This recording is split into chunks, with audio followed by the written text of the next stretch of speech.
Janmar TV.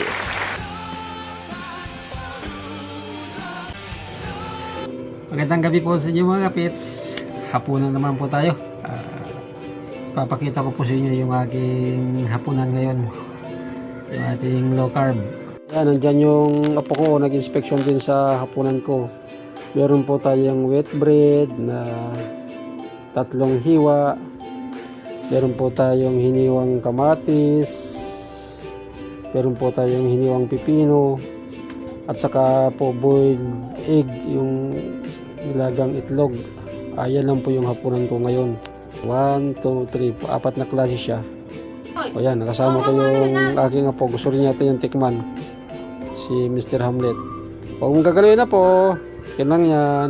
Bawal yan sa pogi. Wag po, wag.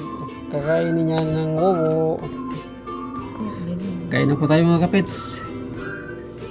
Naka low carb po tayo ngayon.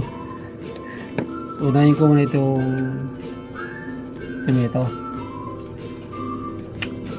Sarap. Tapos pipino.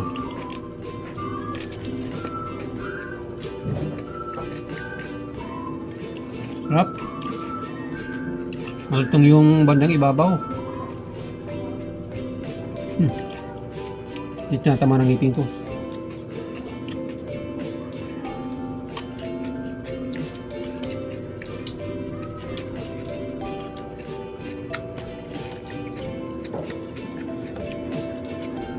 Ito na naman yung ating wheat bread. Wala pong palaman to. Tinapay lang siya puro. Wala siyang palaman.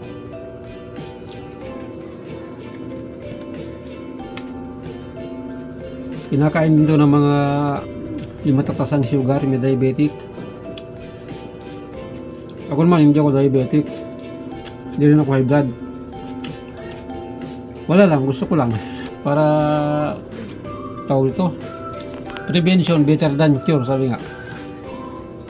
Sana yan din kasi wala siyang lasa.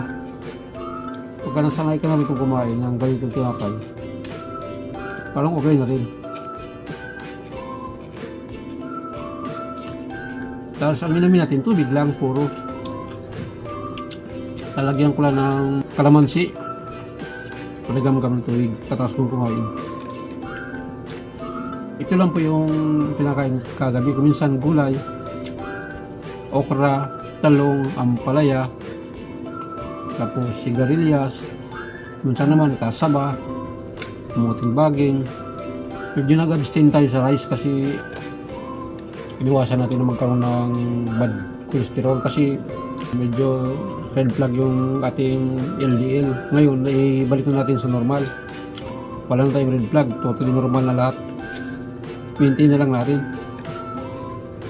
Pagdating naman ng umaga, everyday yan, exercise talaga.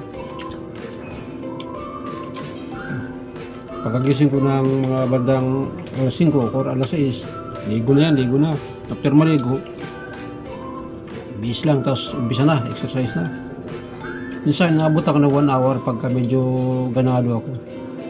Pero ang pinakang minimum ko is 30 minutes to 40 minutes.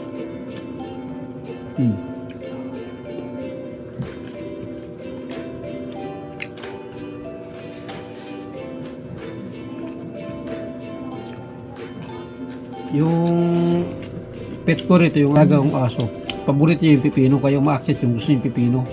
Ito binibigyan ko sa ilalim. Anak mo niya na. May ng pipino yan eh. Ito naman. Kasama na yung ano, huwag din naman madami eh. Kasama na yung kanyang egg yolk. Hindi naman siya everyday ito. Every other day ko siyang ginagawa. Takaw ng alaga ko. Yung ganito kalaking pipino, ang bilis siyang ubusin. Kumakain pala ng pipino yung mga aso.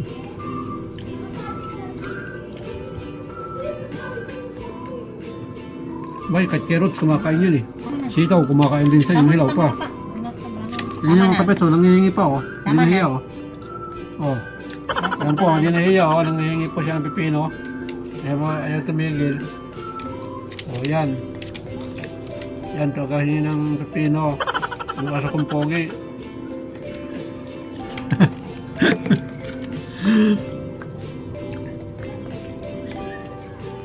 Wala talaga siyang kalasa-lasa. Pag hindi ka sanay kumain ito, baka hindi mo magustuhan kasi. Wheat bread.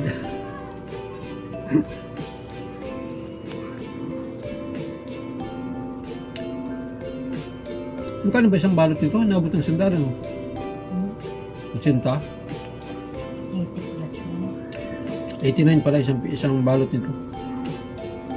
Ganun lang ka, wala pang isang langkal yung pagkakasapin-sapin niya. Unlike nung mga testing bread na marami, mas mura pa yun. Itong wheat bread, may kamahalan to eh. Ang diet kasi.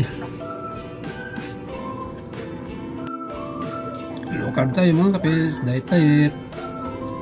Ang kinain natin ngayong hapunan is nilagang itlog, siniwang kamatis, pipino, at saka 3 hiwa ng wheat bread. So muli po mga kapit, magandang gabi po. Sa mga naglo-low carb dyan, magandang gabi po. Kung umabot po kayo sa part nito ng aking video, baka pwede pong mag-isuyo kunting lambing lang po. Baka pwedeng pakiclick po ang subscribe. Pwede rin po kayo mag-like and comments. At huwag niyo pong kakalimutan yung bell para palagi po kayo manotify sa iba ko pa pong mga ilalabas na video. Salamat po! Thanks for watching.